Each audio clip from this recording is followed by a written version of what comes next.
Abraham azalaki riche na bangombe na ba même Jacob même Isaac ce que moni musala ensemble azoboye bilanga azarishite ba riche dans le monde même dans les États-Unis. La richesse des États-Unis est scellée par les fermiers aux bishops archbishop aux apôtres aux prophètes aux évangélistes. Les titres tuent avant l'âge. Ce que ça n'a pas titre rebelle au fois donc avant parce que ba titre wana ezana musala au moni pesa ka muntu qui était sans travail. Félix Antoine Tshisekedi Tshilombo na premier ministre basali ordonnance konomé ba ministre tozoke bisa ba ministre tozoke bisa ba député tokofia kula bango tozolave bango cerveau ce qui na cerveau na bango donc banzo yekotaki tozolungola banzo ina cerveau na bango. Le président Félix Tshisekedi Tshilombo n'est pas venu pour qu'il s'enrichisse ou qu'il vole ayaki pour besoin conscience pour totonga mboka nazoyebisa bango topesu bango 6 mois batika maseki na biloko wana bazolo babilobela wana basala musala tudi twambane tudi tubumusha tunkene na mumutu ningolotu ni bihatu bili mumitu ya bwayi bavubaka ngula mesu ni bayakiba mbamana kujumuka mbajela kamwehele tubelela kashiba bajiba kema twangatane sukochi wali mukandere wambane sukochi julala kumata kwa muntu mukota muine muimvi benza mujumu kabatachishi Tshilombo mwana wa ndwa Tshisekedi ni mukasalo mara to kabatachishi to benza musimwa sinon parlement transfert d'Étienne a été, le pouvoir d'Étienne a été transféré. Ce n'est pas Félix Tshilombo qui est président. C'est Étienne Tshisekedi incarné. Bintubi de Félix Wenzebi, ou du monde nyei. Ba ressortissant ya Est, ba député ya Est. Ce qui monte à Zasima ya Bitumba Oyo. Na koyebisa yo. Akotika na bomoite. Ata na vola kokufu. Ata un député, ata un sénateur, ata un ministre, ceux qui ont un sima, bitumbe si la terre, bakokufa na bavola, bakokufa na kita bureau, nazobi ata musela nza nazobi bisa bango, ceux qui député, azo vendre na parlement, ministre, azana bureau, sénateur na bureau, ceux qui ont sima ya bitumba ya est, nazobi sur 3 ans. 3 ans, 4 ans, bako kende, tozo kende deuxième mandat, ba muso kuzalate.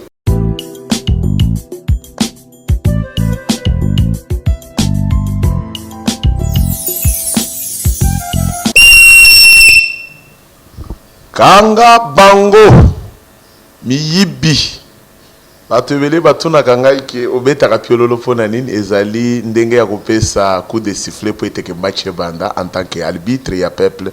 Oyo bolingaka mingi na chaîne na bino Elite Télévision bo continuer ko s'abonner pe bo partager ba émission na bino lelo bo moni que arbitre s'est déplacé quand même na ibisa bino que musala ezaka ko vendre na bureau te ou to ko vendre na chaîne te il faut qu'on se déplacer pour na kolokela bino ba information ya source ndenge na ibisa bino que arbitre toujours na ba conseil na bino na ba confiance ndenge bo ibisa biso yangwana to sala que fort quand même ya koloba ete tolukele bino batu ya mayele batu ya boanya banganga nzambe ba homme politique otoko ko partager na bango likanisi we etali Congo ngai na bino tokutana kapona nini tomona na kapwete to solo la maimatali Congo soki nazala congolais te tokokai ko beta masolo ya congolais te yangwana makambo ya mboko etali kaka ba congolais fotoluka ba congolais na catégorie nyonso poete que to solo la mai ezali kolekana na kati ya mboka mais na beta kapiololo pona kolobaki sifflet ekanga ba miyibi nyonso ba l'homme en cravate motoaza kitoko français kitoko elongi ya bien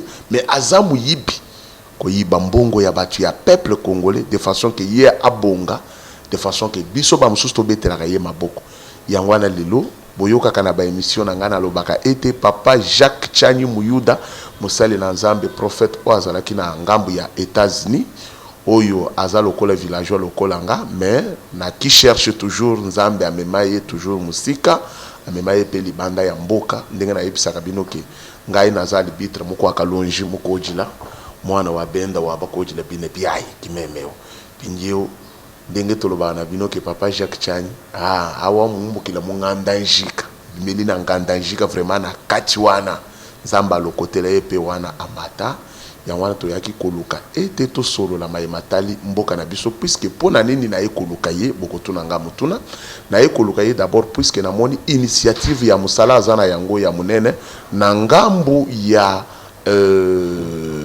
Chitolo bango basali ferme moko ya munene baloni masangu na kotala masangu wana ndenge zali kokola na vitesse c'est que batali social ya peuple auto social ya peuple kasayen muntu azali na États-Unis azoko kanise eteke alona bilanga poaliesa bakasayen ekosala biso sengo mingi yangwana toyaki ko patrouiller toyaki kolukaye po totuna yeke likanisi wana azuyaki yango lolenge nini sans plus tarder. Bonjour papa Jacques Chani Muyuda.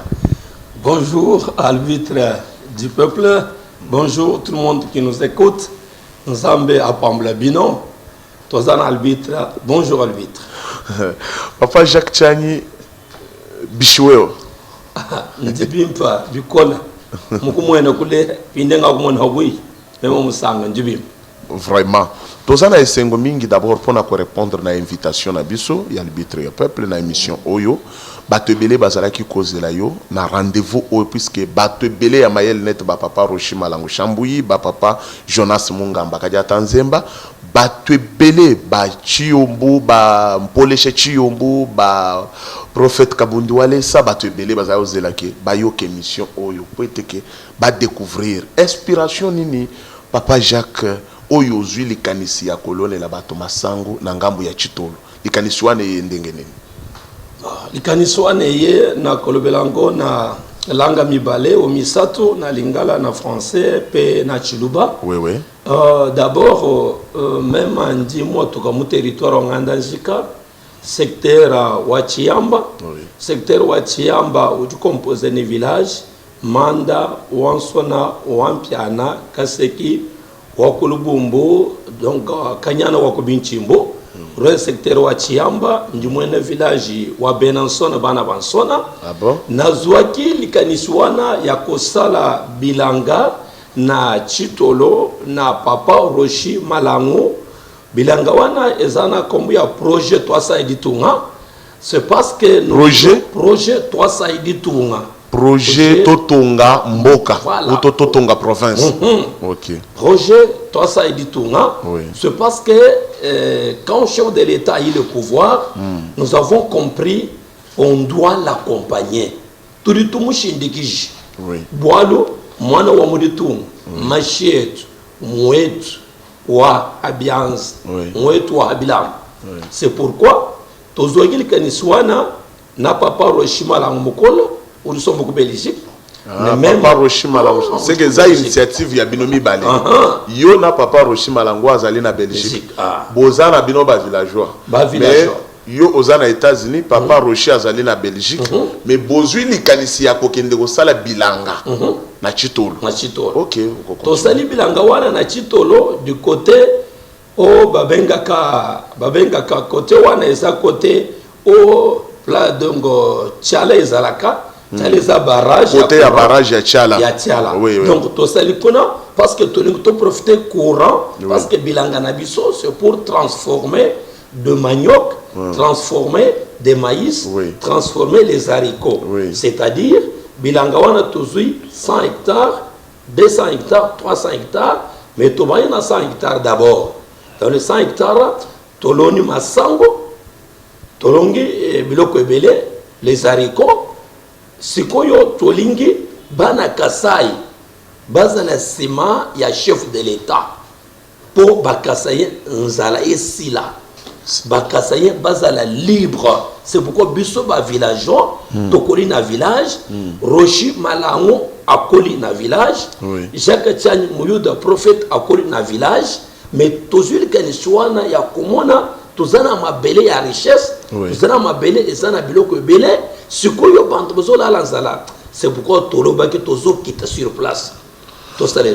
Merci papa Jacques Chani tokende molo malembe. d'abord population kassaïen, population puisque peuple congolais mobimba, puisque ceux qui boloni masango kaka na Kasai bande kona biso bandundu bazakuna baswahili pe bazakuna, c'est que batu nyonso na bako profiter na beloko wana po ba bénéficier makanisio bino bozui ezali financement ba mindele ya poto kuna ba pesi bino auto ezaka ka fond na bino moko personnel bozui bolobi non to penser pe pona mboka ata mondele mon côté tout ça na financement mon côté ezaka ka volonté ya biso mibale volonté kaka tolobi oyo tozwaka ya 10 euros 20 euros au lieu et vanda au lieu et c'est la makamu ole bo somba ba appartement na poto boboyi bolobi ke non voilà to kende ko sala bilanga po ete ke bande ko balia papa Jacques Tchani vraiment bande ko balobaki na peso d'abord merci na lekanisi oyo bozui mais sikoyo pona nini basali na nzambe belé oyo na yebi basala ba kombo ebele pona nini bakoko zwa pe likanisité ya ke bakoko sala pe bilanga kobokola kolona ndenge boloni lelo madesu puisque bato ebele bazaka kaka mboka ezo avancer te mboka ezo zonga na sima mais et pourtant yo bombi misolo na ona compte ozana ba compte tala bana na ona ba compte tala ba mbongo ebele na compte l'air yo bombi yango wana ozana besoin mboka ya avancer te yango tolobiki likanisho yo ozui en tant que musali na nzambe soki basali na nzambe nyonso tozana bango bayebani o balobaka o retour à la parole o boy o nazalaka na bango respect mingi puisque soki nzambe te biso ba misusu tokokaki kozala te mais soki pe bango bazwi likanisi ya kozonga na ba province na bango kosala pe bilanga ndenge bosali mboka ekoko avancer te mboka il faut mboka avancer na bilanga oui nyonso oyo aza riche oui eloko ya liboso eza bilanga ya mibale eza kozala na bibwele kobokola bibwele oui bangombe basoso oui. donc kosala bascriture oui donc ata bible ezo recommandé Abraham azalaki riche na bangombe na ba même Jacob même Isaac ce que moni musala nzambe azoboye bilanga aza riche te ba riche na monde même na États-Unis oui. La richesse des États-Unis est scellée par les fermiers les gens qui ont des fermes oui. Alors ce qui monte à Sali Bilanga donc 100 hectares Masango 100 hectares Nguba 100 hectares Madeso tokolobo problème ya famille était na Kasai il faut prendre besoin conscience ce sont des inconscients besoin conscience que tout kende kaka na mabele oui ata chef de l'état a coupé ce banton son bongote donc même muto son bongote ce que to kei mabele ezobimisa biloko oui et puis to seli loko wana on a engagé plus de 50 personnes. Ah bon? Mais oui. Vous engagez plus de 50 personnes? Il y a 10 personnes qui sont les inspecteurs agronomie. Ah bon? Il y a les 40 qui sont les gens du village. Ils ont parlé qu'on a eu même le travail. Vous comprenez? Donc, tout ça, les locaux, tous ont diminué le chômage, tout ça, les locaux, tous ont diminué encore la famine. Merci vraiment, Papa Jacques Tchani Mouyouda. Na banzi bande konyo suboko landa biso boza koyoka conseil musali na nzambe aza kopesa kozala richité kaka na mituka ndenge tomoni lelo basali na nzambe bakomi otali mutuka musicien tel atambola na yo pe osombi koyebisa biso teke ozali riche po zotondisa bato na kati ya l'église non soki oza riche na kati ya parole zala pe riche na bibwele toyoka toli ekozala malamu bolingaka te toloba vérité tant toloba vérité o bana wana bazalaka monoko non le problème est que to combattre bobola na ndenge ni nalikanisi ya malamu oyo papa na biso mosali na nzambe Jacques Tchani Mouyouda na papa Roshi Malango Chambui waza kovanda na ngambo ya Belgique elongo na molongani na ye mama Masengo Mwambui na banziki bazawana na bilili pona kota l'émission na ngebongebu mingi ndenge ba yokaka initiative. Papa Jacques Tchani difficulté nini oyo bayebisi yo ke l'air bokomi sur place na Chitolo, difficulté nini bozali komona ke koyele bino liboso wana musala bozali kosala? Papa, eza eloko moko oye ngai na boyaka. Ko cheki ndoki liboso ke soki toke na village, soki epai na biso bandoki bazali, o soki bosali bo ko réussir te na lobby nul et sans effet to komi kuna makambo nyonso ezotambola na molongo tozwi ata difficulté moko te. Ya liboso nazoyebisa yo papa. Oui. Oyebi tozana eloko moko ezoboma richesse na biso na misala tozosala. Oui. Soki olingi ba titre ebele oza bishop, archbishop, oza apôtre, oza prophète, oza évangéliste, les titres tu avant l'âge. Oui. Ce que ça n'a pas titre ebele au fois donc avant. Ponani parce que ba titre wana ah bon? Ezana musala. Oui. Omoni muntu moko na zoko ministre. Et retour de la parole. Voilà, muntu moko na zoko ministre. Muntu moko na za député. Muntu moko na alingi akoma coordonnateur. Analyste politique. Analyste politique. Docteur en droit. Docteur en droit. Papa, mais tous ces titres là, il va échouer. Il va échouer pourquoi? Parce qu'il a beaucoup de titres et beaucoup de titres ça demande le travail. Oui. Bapé ça comme muntu qui était sans travail. Oui. C'est pourquoi tozuli kanisuana bantu bapé ce que ba titre té. Tout mona musala. Oui. Ata ba ministre oyo le président de la République que je salue, oui. Félix Antoine Tshisekedi Tshilombo na premier ministre ba salu ordonnance konomé ba ministre tozoke bisa ba ministre tozoke bisa ba député. Oui. Tokofia kula bango Fimbu. a muntu ne muntu akozo pelelo. Il faut tout le monde musala. Oui, oui. Donc encore 6 mois. Ce qui musala est salimité to Oyebi koyiba maboko milayi. Motoyen na français bien raffiné. Voilà, je suis quand même une autorité, je suis excellent. Est-ce que vous comprenez? Mes villages nabino, province nabino, Chicheon.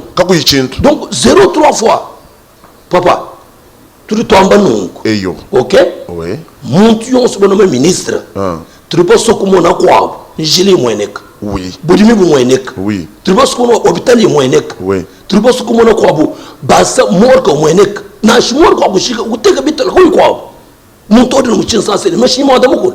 Kaina shikazubuka kanzolu kwa buto. Ani njumwana omukasai. Tombano. Kamanyina shichuluba. Baka sayen bons. Les inconscients.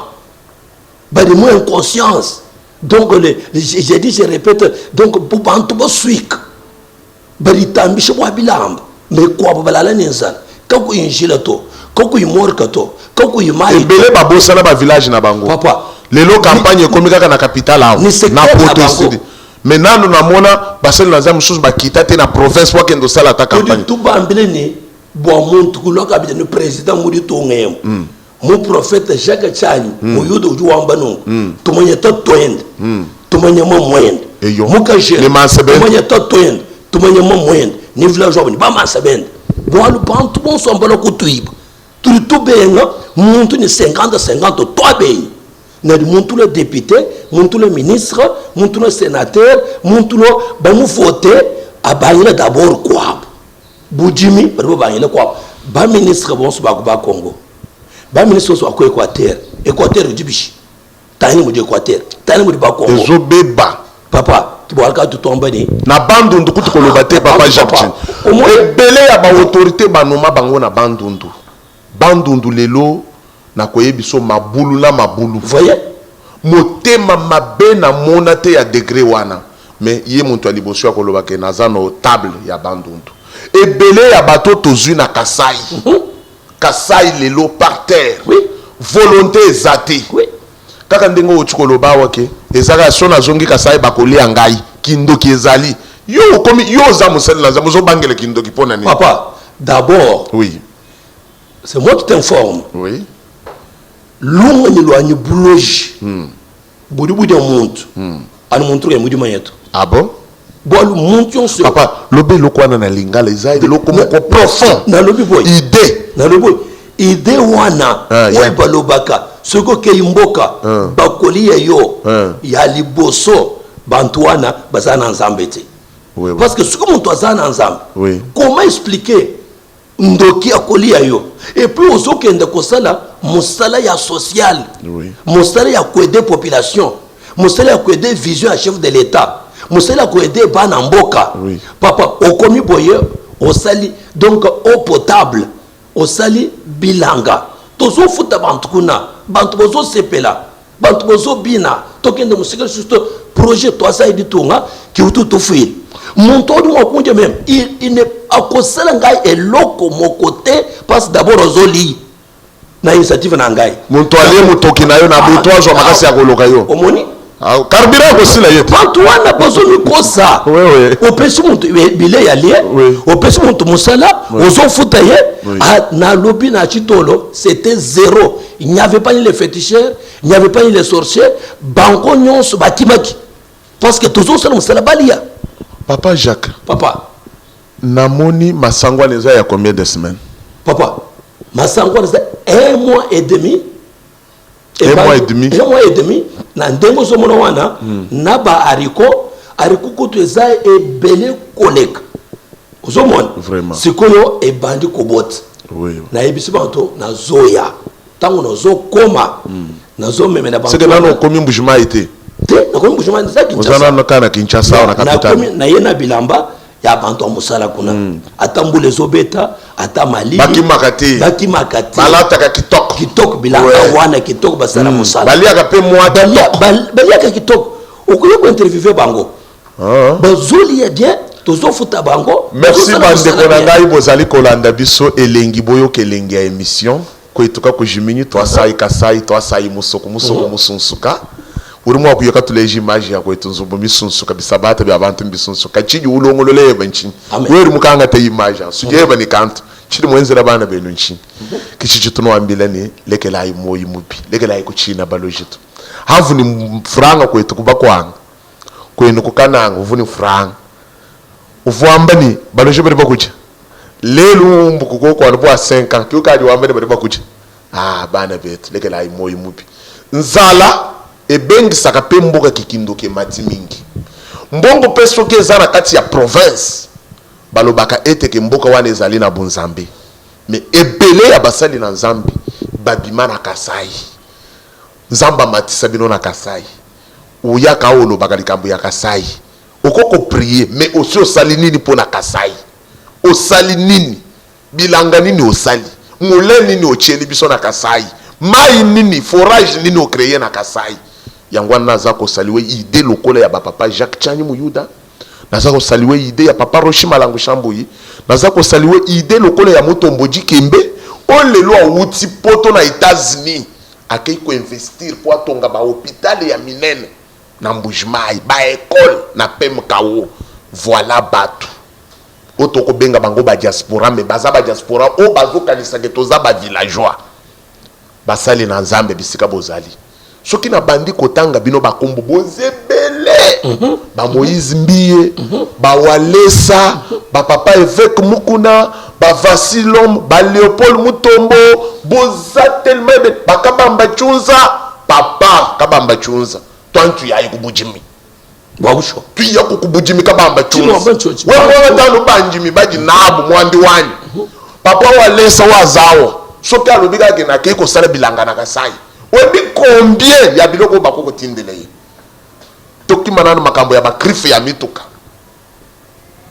projet oyo ezali malamu totonga Kasai totonga mboka soki bobandi ba ide oyo okomona bandeko ya bandundu batelemi bandeko ya bakongo batelemi bandeko ya Équateur batelemi bandeko ya Beni batelemi okomona mutu nyonso akokoma na soif ya kotonga pa na bango de deux boyoka conseil ya musali na nzambe alobi boyi bino nyonso ba ministre ya sikoyo bo bandela na bilanga na kati ya ndako na bino bo kendena na bamboka na bino bo tonga ba morgue ya kitoko ba école bo sala quand même misala we sengeli po etake population SCP yango wana toko kende molo po to kende ko chite papa Roshi Malangu Shambuyi ozali kolanda biso na ebike lisu na yo toujours na kati ya émission toko zanga te kotanga kombono papa so yoki ke na otanga kombono mingi eswa yote eswa yote muntu so azali likanisi ya malamu il faut quand même kokumisa ye kotatola po na mona ki pe idée ya papa ka ja tanzemba mungamba ka ja tanzemba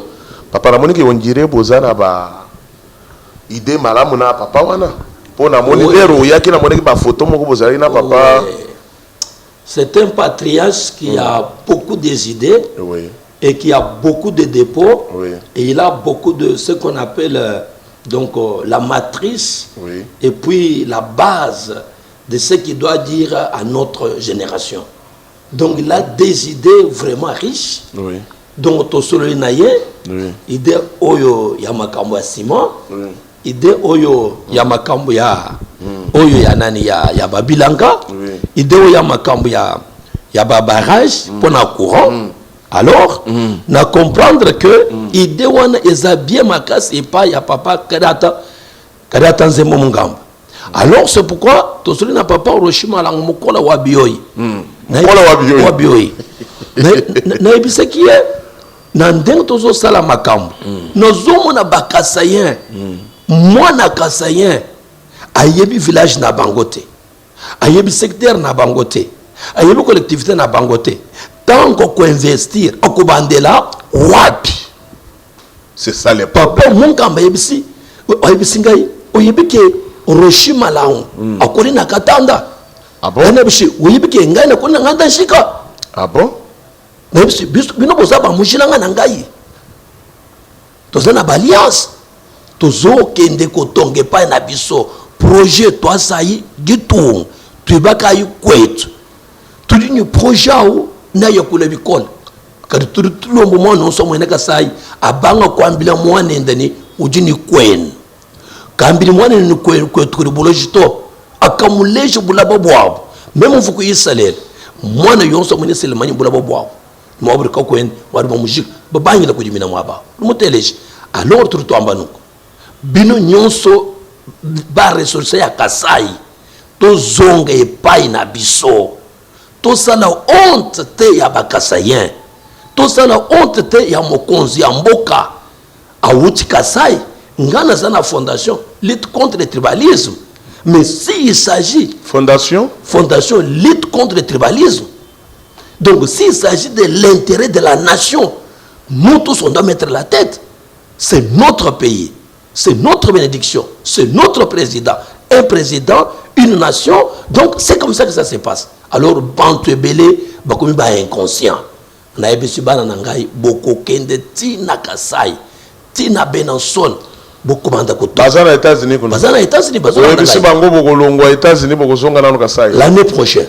Ah bon? Na kolega na bango wa. Tina nganda jik. Ah bon? Tina Benanson. Bamona mabele wa.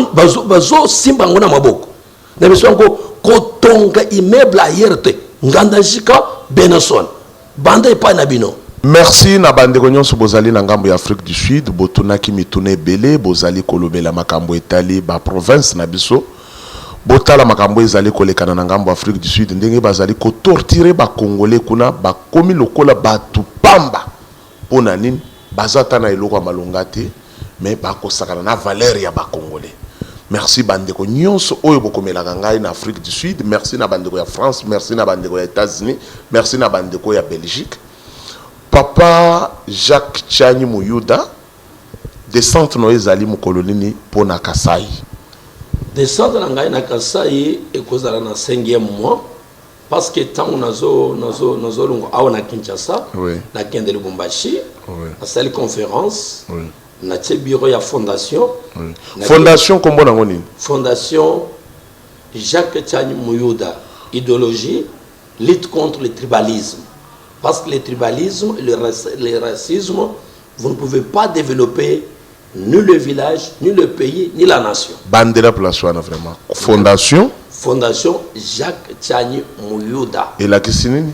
Et la Kissi, et sa fondation, et sa idée, lutte contre le tribalisme et le racisme.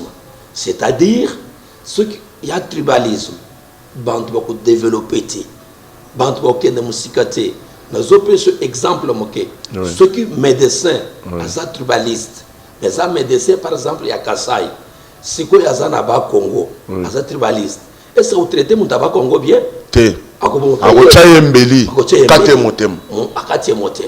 Tribalisme, si vous avez un tribaliste, un ministre, na cabinet na ye ye aza moto ya Équateur aza mena tribaliste bantu ya Bukavu ndenge tongonaka babiro mosusu papa omona boyo kota boyo kaka mema njimukenje to njimukenje wa mpyana mema njimwana wa Ntumba ni mwa mukenje.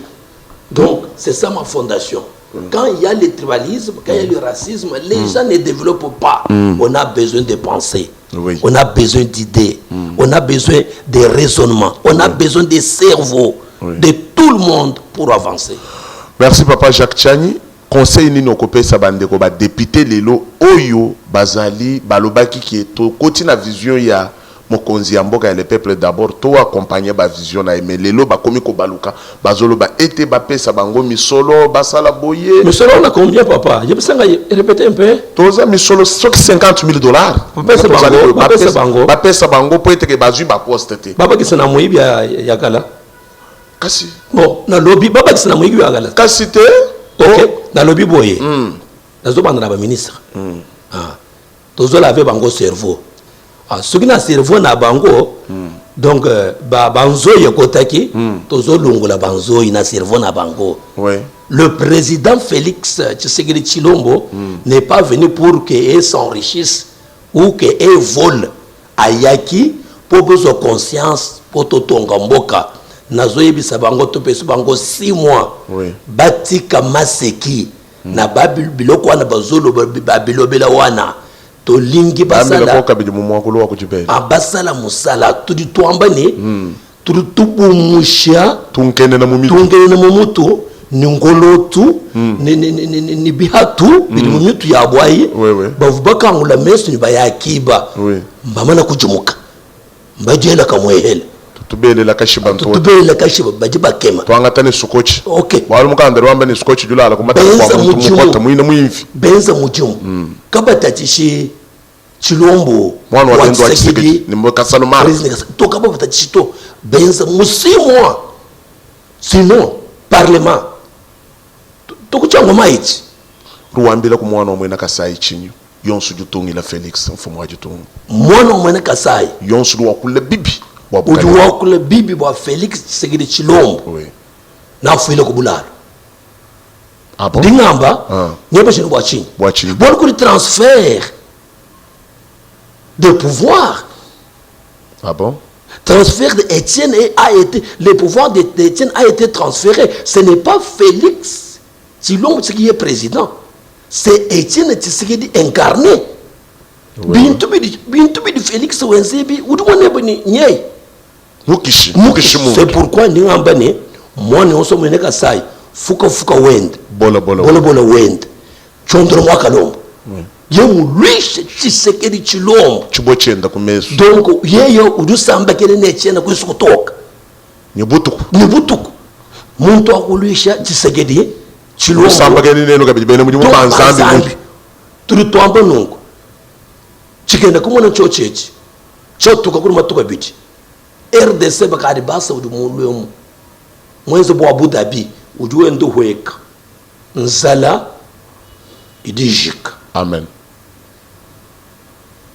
manyano onswa adijika amen kujina konswe kuri kujika amen bolo bukalenga mwanzambi amen ni Tshisekedi Tshilombo mudi Etienne wa Mulumba kibolka indingamba ni muntu akuluisha Felix anuyeka yuno mai ari mwakulo mashi anuyeka yuo mai ari mwakulo mudilu. Merci papa Jacques Tchani na lingi olobela pe quand même ba notable oyo ba betili bakomala mpona ko bimana bandundu na est na ba Congo ote ya bango momoki puisque bato ebele bande kwa bandundu bande kwa Équateur na Beni Butembo babenginga balobi bato bazozwa posta malamu biso to sepeli ke bana mboka mais sima komona bazuika ya bango bana batindi na poto basombi ba immeuble na poto na lingi en tant que musali na Nzambe ote ya bango momoki bandundu Beni Butembo d'ailleurs nazo banda na guerre ya est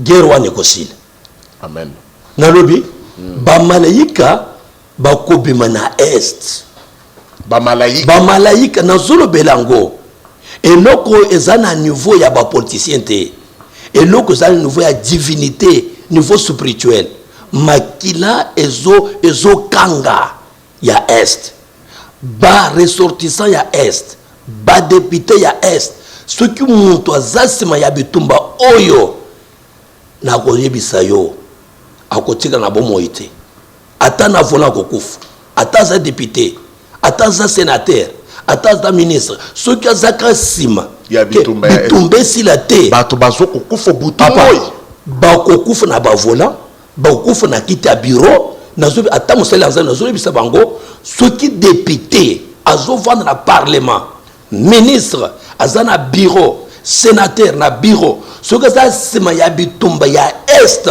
nazo peso 3 ans 3 ans nazo peso okomona 3 ans nazo peso 3 ans 4 ans bakokende tozokende deuxième mandat ba muso kozalate. Merci beaucoup papa Jacques Tchani. Merci na bandeko nyonso babeti libaku pona kolanda biso tokomi presque na suka ya émission oyo.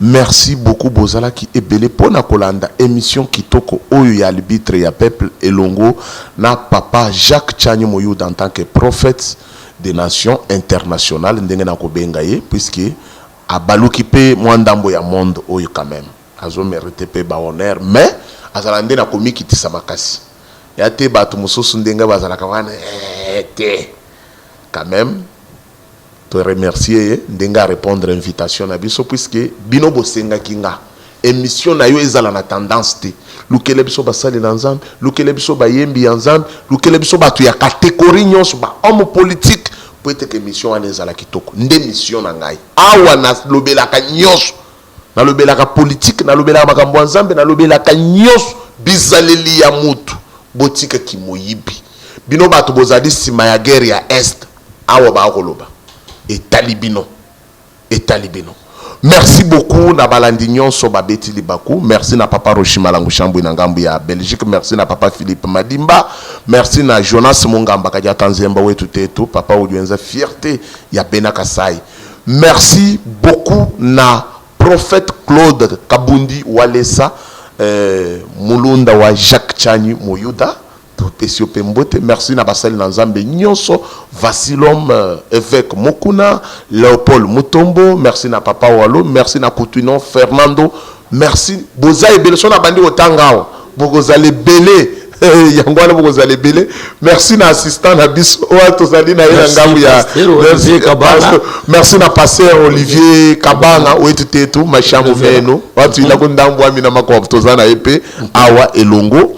Merci na bandeko nyonso babeti libaku ya kolanda biso, merci na bandeko wa Beni, merci na bandeko nyonso ya Bakongo, merci na bandeko wa Bandundu, merci ni bana bonso bakumbujimai malandi wanshing, merci bamwa momai bantita neni bonso bana bakumbujimai bakwanga lonji bana bakunganda njika bana bakwamanda nanu moyi miabe yonsino ji bana bakujitu nanu ejimiyoyi ninu no kwamani wotangina kimutela kwetu bana babene chimpuma bana bakumyabi nganu mwanyika bijini bana bakana ngamalanyo shinga bakundemba nzambi wa mujuru lama nzambe abatela bino boti kala malam na kotoka kabona te sans siffler